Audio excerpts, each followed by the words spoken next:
What's going on, everybody? Thank you so much for tuning in to another episode of the Bronx Attorney Broadcast. On today's show, we have Kerri Coby White. Kerri is the co-founder and CEO of KerriJames, a legal marketing agency that focuses on intake. And as law firm owners and attorneys, we're always trying to strive to perfect our intake, make sure that we take all those calls and we turn them into clients and none of them are slipping through the cracks or going to other attorneys. On this show, we talk about her new program that's geared towards small law firm owners or maybe people who want to dip their toe into working with KerriJames. And also her new book, which I have right here, The Law Firm Growth Machine. I can't wait to read it. Make sure you get your copy and enjoy the show. Hey, Kerri, thank you for taking the time to chat with me this evening. I'm looking forward to getting to know you and your business better. Likewise, delighted to be here. Thanks for having me. So just to get started, why don't you introduce yourself, tell us about your business and a little bit about what you do. Absolutely. So I'm on Kerri 4.0. My first career out of college, a million years ago was teaching. And so people often ask me how I made the transition from teaching to working with attorneys. And it turns out that I was teaching in a gifted program. And so I'm very used to working with a lot of people who think they know everything. So attorneys were a wonderful transition. Yeah, that's a natural fit, right? Some things just do work out that way. It's been a great fit though, because at the end of the day, as a consultant working with lawyers, I'm still teaching. There's great expertise that every lawyer I work with has been a fantastic legal mind. But not every lawyer I work with has the skills that we've honed in years of working to grow practices. And so I bring that strength, they bring the legal acumen, and together we make some great progress. So how did you get to the point where you found yourself wanting to start your own business? Well, that's a fascinating question. So like I said, Kerri 1.0 was a teacher. I taught for 10 years, but when I had my third child, it really wasn't a great fit anymore as a working mom. So I spent some time in nonprofit working part-time. And as my kids got older and started getting into school more, it seemed like the right time to do something else. And so I'd always had these nagging little bits on my shoulder of doing something on my own.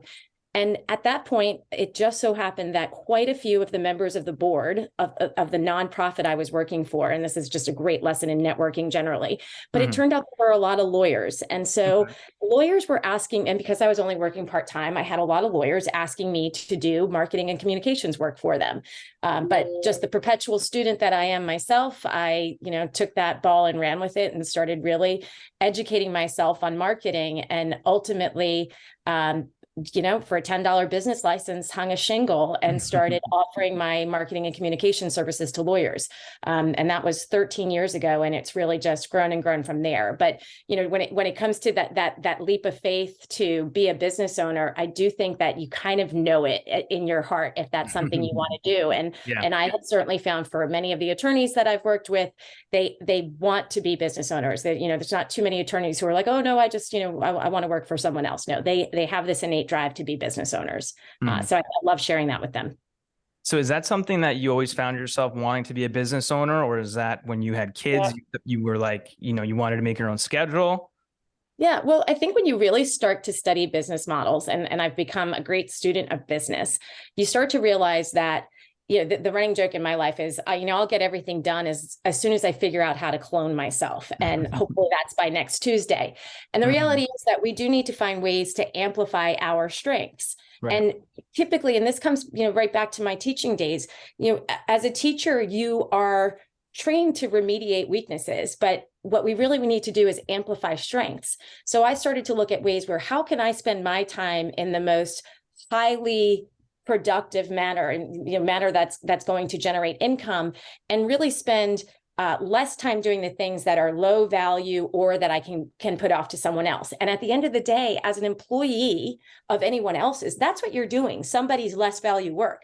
They're basically saying, I'll pay you X because I know I can earn 2X with your strengths. So I think when you really start to look at building your practice through an approach in which you amplify your strengths instead of remediate your weaknesses, you really do kind of have that effect of cloning yourself to some degree.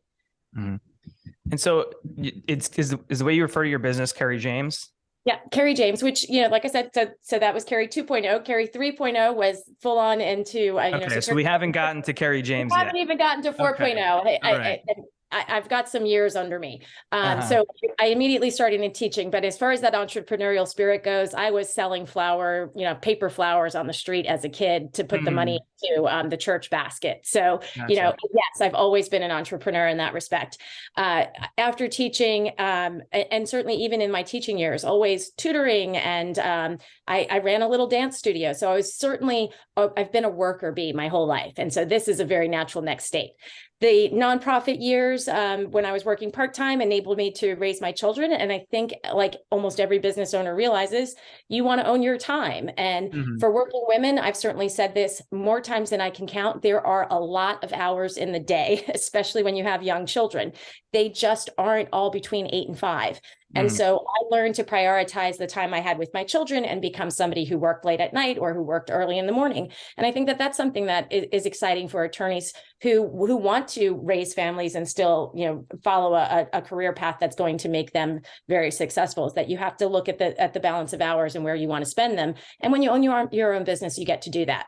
So 3.0 went out on my own and really spent 5 years strengthening my skills in marketing and communications, working with law firms, Mhm. before meeting my partner 5 years ago and really investing in a partnership. And so we joke that the creative team was out that day, but KerriJames is Kerri and James. We came together 5 years ago and really offered something very unique in that, I had spent the I guess at that point, 8 years prior to that, really honing my skills on the professional development, Mhm. personal business development, the soft skills that so many attorneys need to work on, the networking, the building of your business in a very personal, interactive way with people. And my business partner, who is literally the man behind the curtain, he's the Oz in our consultancy. He worked a lot on the digital strategies and the things that happen behind the scenes. And again, it's about amplifying your strengths. He doesn't have the skills that I have, and I lacked the skills that he had. And that made for a really fantastic partnership that enabled us to bring something very different to law firms. Interesting. And so would you say that in your prior working as marketing, was that a more wide, you were doing more of a broad scope of work there? Because I know what you're doing now, it seems fairly specific, right? It Fairly is. niche.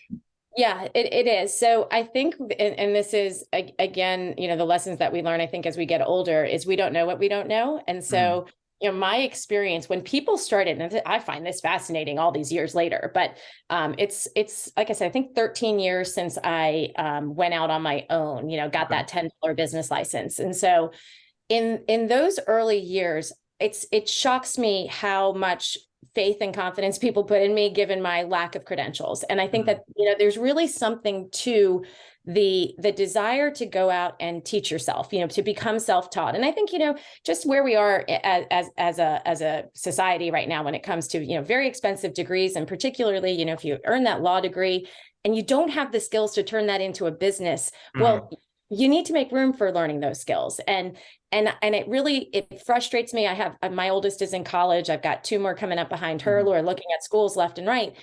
And I want my kids to have a career that is something that they can turn into an income, because most of us are doing it for the income at some point, at some Right. level. And so, how do we take what we've learned and turn that into a profitable business? And I think that part is really missing for so many attorneys. So much so that 13 years ago, they put their faith and trust in me, and I was still teaching myself. Mm. So it was a broader stroke simply because I didn't know what I didn't know. And as I invested, and I always say, I went to NYU. I have a really good education. I was highly skilled or highly trained to teach. That's what I was educated to do. And yet that degree had never earned me as much money as the $10,000 I invested in teaching myself to Mm. be good in marketing and commit to staying abreast and learning my craft. And I think that we all have to take that approach, is where do we fill in the gaps to really learn what we need to learn? And, here we are in this information economy where we can learn just about everything, by throwing a few pennies at the internet. Yeah. And it's funny because I listen to a lot of attorneys as guests on other podcasts. And a lot of time the host will ask, what did you learn about running a business when you're in law school? The answer is always nothing. Nobody has ever taught anything. I think I have one friend that learned how to make a business plan, and he used it for his small law firm, and it worked for him. But so many people, they're never taught anything. And I ask a lot of attorneys that question because I want to know where I'm meeting them.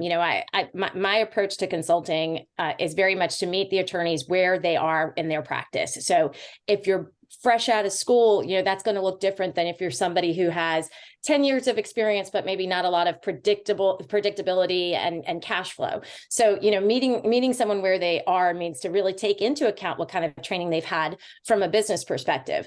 The answer I get most frequently about what you learned in law school is, I learned to think like a lawyer. Mm-hmm. And the scary thing about that is that's almost contrary to running a business. Learning to think like a lawyer often requires that you look behind you instead of in front of you.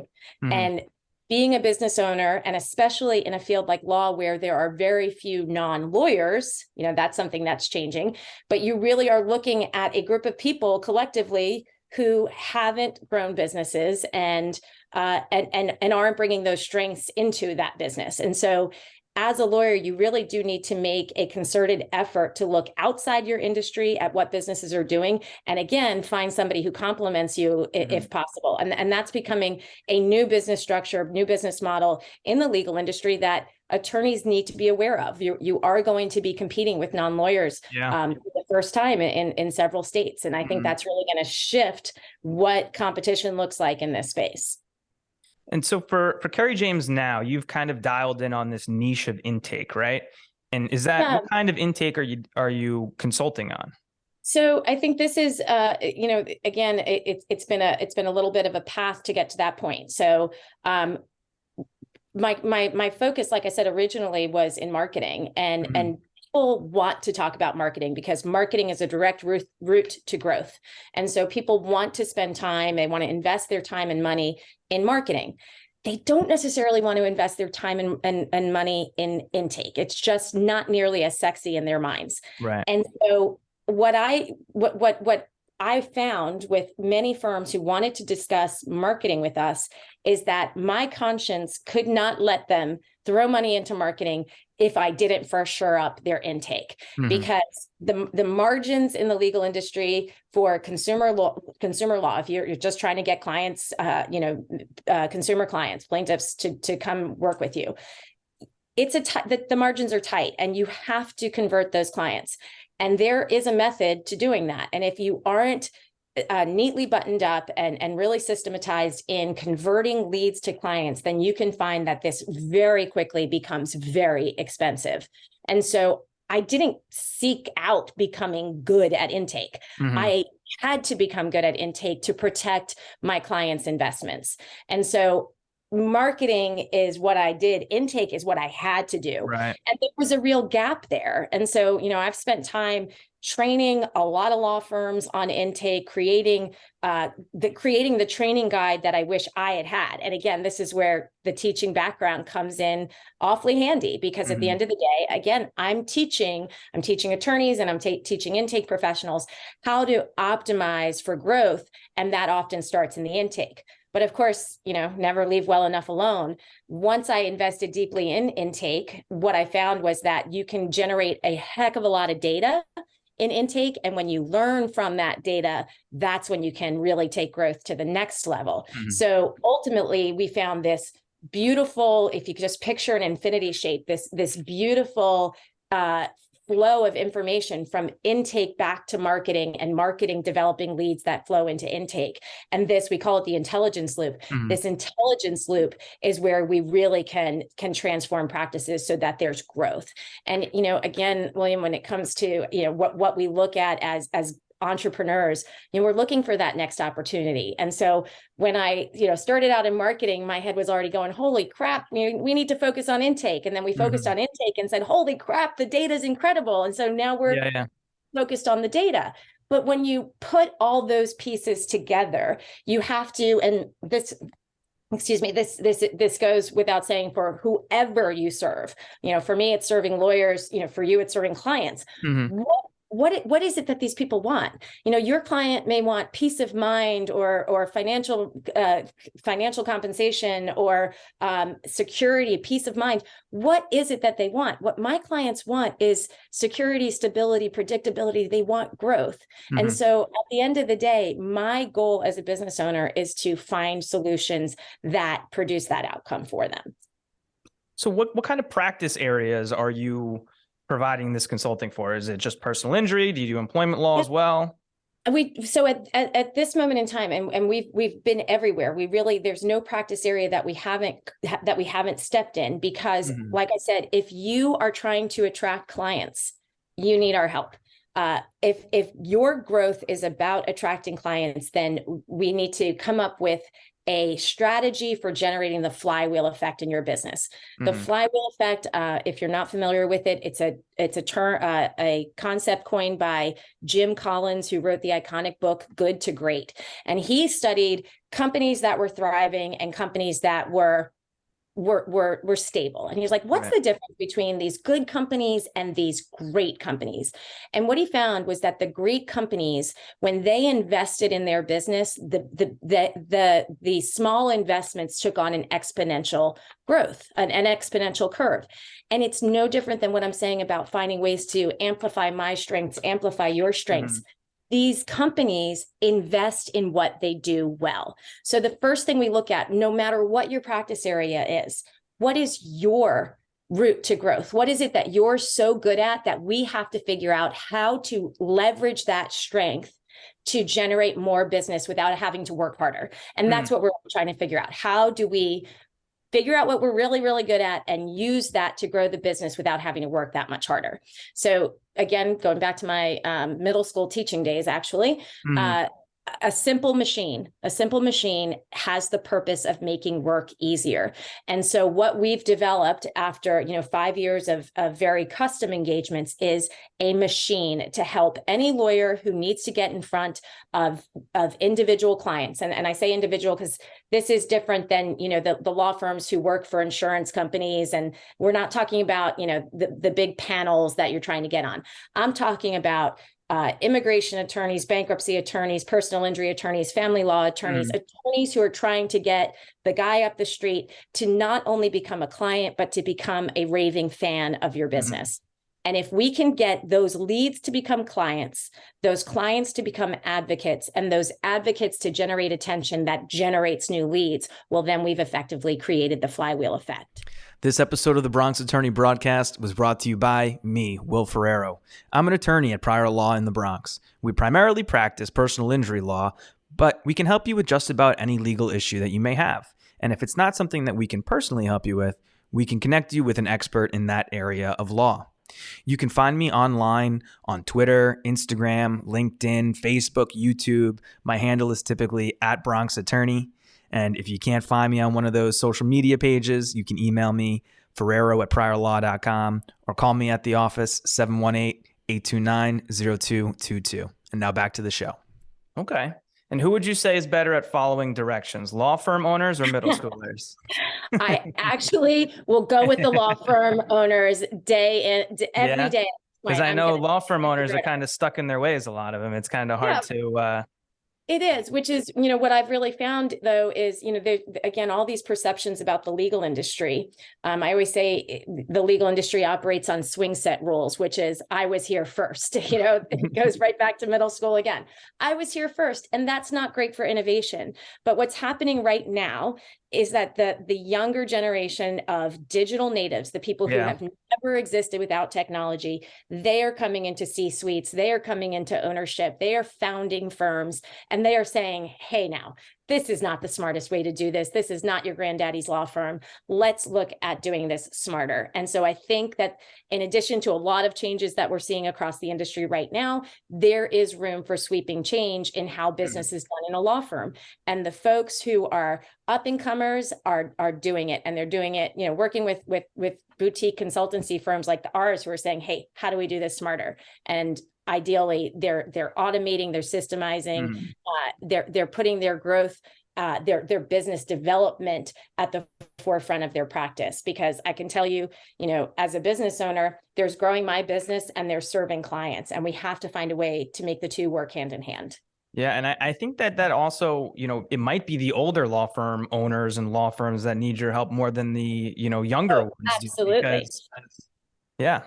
Yeah. The younger ones are coming with ideas. And so they often know what they want. The older firms are definitely harder to change, but if they want to stay competitive, I think that the writing is on the wall. I mean, we're facing some real threats, and I think they know it too. When you especially look at how these margins have shrank, they know they have to do something, and so change is hard. I mean, I don't envy the older firms who, they've gotten by on a good reputation for a long time, but now they're seeing, gosh, why are we not increasing every year? Why are we staying stagnant? And there are little things that every firm can do to really maintain their competitiveness. Lawyers tend to know a lot of other lawyers. You build these networks of lawyers upon lawyers. It's not just your network. The entire country is saturated with attorneys. Yeah. Competition is very high. The pricing, because the competition is high, is very high. And so if you're not doing it smart, it's very easy for your investments in your firm to actually be expenses. And you never want anything related to growth to be an expense. It should always be an investment. Yeah. And I have a friend that does web design, and, he spends a lot of time just convincing regular business owners that they need websites and a Google presence, and trying to get them to adapt to the way that the landscape is changing, for their own benefit. Yeah. And it's changing quickly. I think, certainly I look at it this way, my parents are baby boomers, born in 51, and they had 3 channels growing up. I'm a child of the 70s and 80s. I had 31 channels growing up. Now, my kids are growing up. They're like, what's a channel? Like they've got, they're streaming everything. And even just that, William, the fact that we've completely decentralized media, firms that were used to, investing those hard-earned marketing dollars and being on the news every morning with their personal injury jingle. 24-year-olds aren't watching broadcast TV. And they're, well, now what am I going to do? Am I going to invest in OTT? Am I going to go the YouTube route? Do I need Google? Those PPC prices are so high. Yeah. It's really decentralized. And if you don't have some strategy, some way to win, you're just throwing money at tactics. And that's going to get, like I said, very expensive, very fast. So, my advice to every firm is you need three prongs to your approach to grow your law firm. You need a strategy. And I think for every client-facing business owner, whether you're a lawyer or a dentist or a wallpaper hanger, you need to invest in your relationships. That's relationships with individual clients, relationships with referral partners, relationships in your community generally. Invest in your relationships, because you will create raving fans if you invest your time there. Bottom line is, I can go to you to do my real estate work, or I can go to the guy next door. There's plenty of you. So how am I going to differentiate myself? I'm going to differentiate myself with fantastic client service.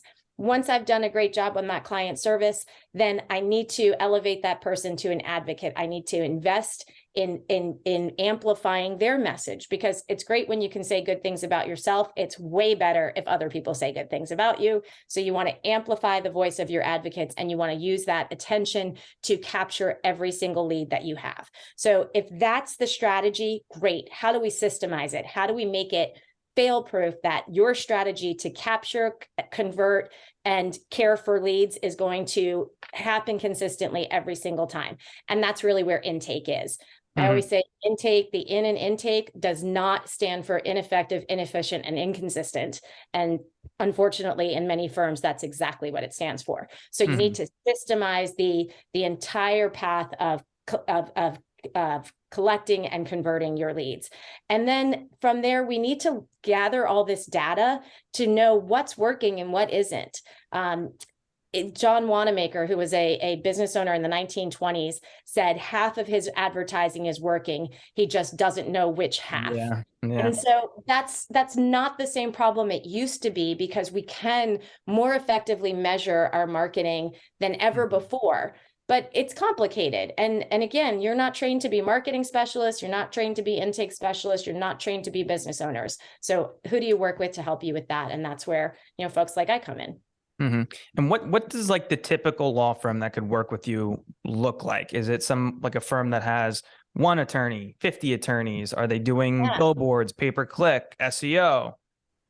So great question. Over the last 5 years, we have worked with regional mega firms, large organically grown firms, but definitely the bigger guys with the bigger marketing budgets. But what we really have done now is take all of the information that we've learned from those experiences and build a growth machine that every attorney can plug into. Like literally, if you're someone who is a lifestyle attorney and just wants to make sure that you don't ever miss a lead, or you're someone who is actively trying to grow your practice, that you can work with us using our solution, this turnkey growth system to really set your course on fire, get that flywheel in motion. So tomorrow's launch day, June 1st, we are releasing the law firm growth machine, which will be available at KerriJames, that's KerriJames.co/book. And from there, we are launching a coaching program where at a really affordable rate, you can join us and make that, like I said, a really good investment, which means that it's going to net far greater results than the expense that you make initially. So very excited about it. So what does the coaching program look like? Is it like weekly or bi-weekly calls? Yeah. Great question. So like I said, it's a turnkey solution. We have a fantastic team that helps attorneys get plugged into our system within that first week. And then we have a training program at your disposal where you can plug into all these little videos that will show you exactly how you set your flywheel in motion. And then we meet weekly so that you can contact me. We also have, 24/7 support through our team. So it's, in a group setting with me, it's one-on-one with the team throughout the initial onboarding process, and then video training. And of course, the book is incredibly comprehensive. So if you want to do all the work yourself, the book lays it out so that every attorney can figure out how to set that flywheel in motion. So would you say that's better for like the smaller firms, sole proprietors, 2-person, 3-person firms?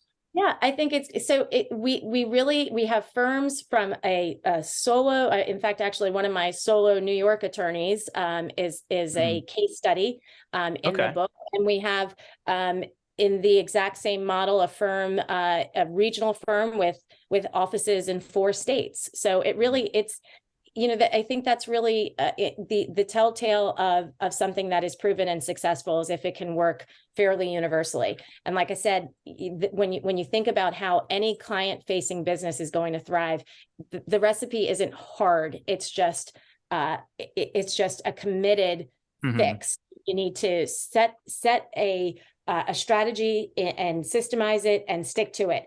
What the machine does is make it completely possible to deliver with consistency so that those small wins really add up over time.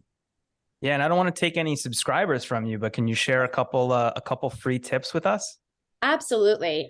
First and foremost, it's Google's world. And if I railed against the whole review thing initially because, who wants to ask paying clients to leave positive feedback on the internet for me? But the reality is that social proof is incredibly valuable. People want to know that you have earned the trust and respect of their peers. And so it's Google's world, and Google says you have to have a Google business profile and you have to have reviews. And one of the biggest mistakes I see attorneys make is that they get a handsome little collection of reviews and a nice, and they walk away from it. And Google does not accept that as good enough. Google needs to constantly be fed a steady diet. And so if you want your firm to be delivered as a solution to clients in your area, then you need to regularly be feeding it a steady supply of reviews. And once you get those reviews, you need to share that. You need to put it on blast as a measure of branding and marketing, and again, providing that social proof. So you want to generate reviews with consistency, and you want to amplify the voice of your advocates through your social channels. Obviously, when you're busy managing a law firm and doing legal work, those are two annoying things that get in the way. And yet we've figured out through the Law Firm Growth Machine how to automate that entire process and use AI to make the ability to request, reply, and repost reviews all to happen without lifting a finger. So if I could give my attorneys one little bit of advice, that sounds like something that's not going to, make the house on fire overnight, but I can tell you 5 years from now, you will wish that you had done that, because it does generate results if you stick to it. So that would be a good place to start. Yeah. And so I have a lot of friends that are, maybe the second attorney in the firm, maybe they just, they became a partner to the guy who used to be a sole proprietor. And they kind of have this system of intake where, the paralegal picks up the phone, or the legal assistant. And it's like, if one of the attorneys is there, they talk to the person. And, if they're not, they take a message. I think that you're probably going to say that that's not a very good system for success. If we go back to what is the best use of the attorney's time, it's either doing the legal work because you need an attorney to do the legal work, or it's out there making phenomenal inroads with referral partners and building relationships that are going to serve the firm in the long term.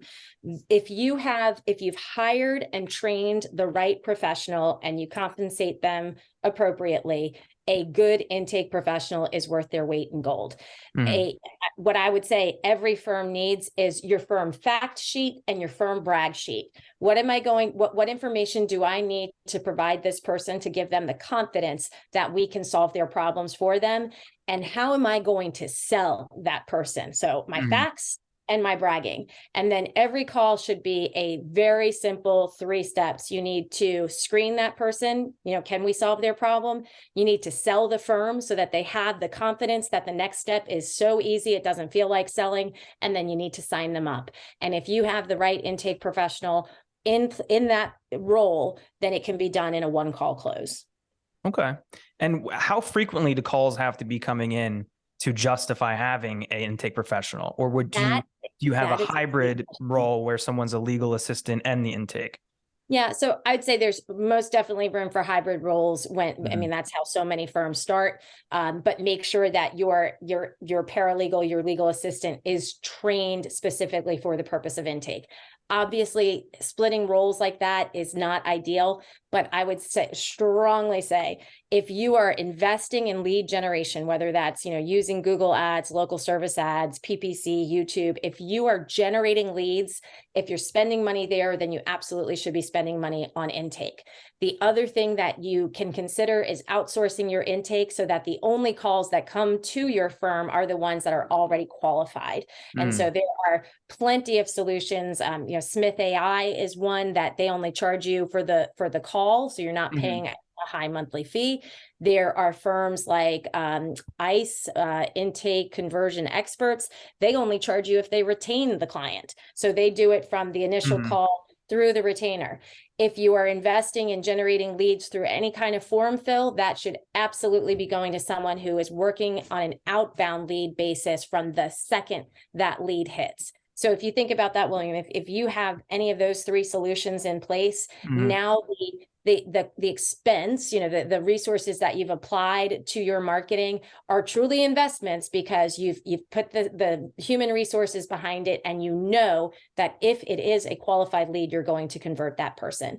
And then track the heck out of this stuff. If you're spending money, you want to know how many leads did it generate, how many of those leads were cases we wanted, and how many of them did we sign. Okay, I don't want to give too much away, so people still go and get the book. I give it all away in the book, and please do visit KerriJames.co/book.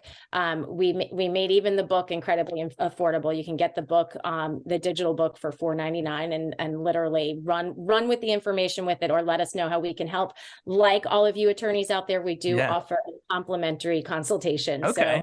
Like I said, this is a passion project. I've been Mhm. doing it with these big firms, but in the same way, I would love to keep all the mom and pop Italian restaurants and not have to go to Mhm. an Olive Garden. I would like to see Yeah, yeah. my small attorney friends stay in business. And the reality is that that is becoming harder and harder as these bigger firms become more and more challenging to compete with. So Well, you need to make the effort to do it. yeah, well, I look forward to reading it. Thank you so much. More generally, to wrap up, what kind of advice would you give to somebody who has that entrepreneurial spirit, but maybe they're, working for somebody else or in a large corporation, and they're like teetering on the fence, not sure if they should go for it? It's a great question. Obviously this is something that's incredibly important to me, and like I said, I kind of just always knew that this is ultimately the route I would take. But I will say it is hard. Mhm. No one will ever work for you as hard as you work for yourself, and you will never work for anyone else as hard as you work for yourself. And so, it does become something that is hugely consuming, and I mean that in the best possible way. But you'll know Mhm. if you're cut out for it. So that would be number one. Number two, I would say, and I think attorneys will relate to this readily. Consider a partner, Mhm. having someone that you are held accountable to, that is up when you're down and down when you're up, will really keep things grounded and help drive you toward the goal. It's so much harder to give up if there's somebody rowing with you. Right, And so right. I cannot emphasize enough how differently my business propelled once I found someone to complement my Mhm. strengths and row with me. So consider a partner. And then, I guess the last bit of it would be to invest in yourself. Mhm. I know you've got this pricey degree as a lawyer, and it might you might not be done investing in yourself just yet, Mhm. because you want to make sure that you have the skills to turn that pricey degree into a thriving business. And that is absolutely possible, but you do have to go after it. And then I knew I said that was going to be the last one, but I have to add one more. Right. From the day you're born, invest in relationships, Uh-huh. build your network, stay Mhm. connected to your network, invest time in cultivating your network. It's never been easier to do that with all the online tools. Right. So make sure you do it. Make sure you do it. I think that's some great advice. Thank So, you. if somebody who's listening to this wants to reach out to you, wants to get, become a part of the program, or, hire you for Build the one of your network. other.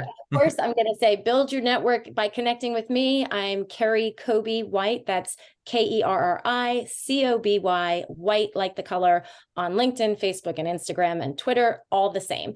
And I love building my network. I love, I'm sure every attorney out there knows those abysmal statistics from the 2016 ABA report about the poor shape of attorney wellness. And Mhm. so I don't like seeing sad attorneys. Join me. Let's make sure that everybody is a happy attorney, because things are headed in the right direction. And I'd love to be part of that journey. James and I are very good at what we do, and we just feel like there are plenty of attorneys who are very good at what they do too. We'd love to work with them to ensure that they enjoy the success that they should. Well, thanks, Kerri. I learned a lot. This was fun. So thank you for having me. And book is in the mail. Okay. Got it. Thank you. Take care. Thank you. Bye. Thank you for listening to this episode of the Bronx Attorney Broadcast. Please like, review, and subscribe so we can help the channel continue to grow. And if you're interested in connecting with any of the guests, please let me know, and I'd be happy to make the introduction.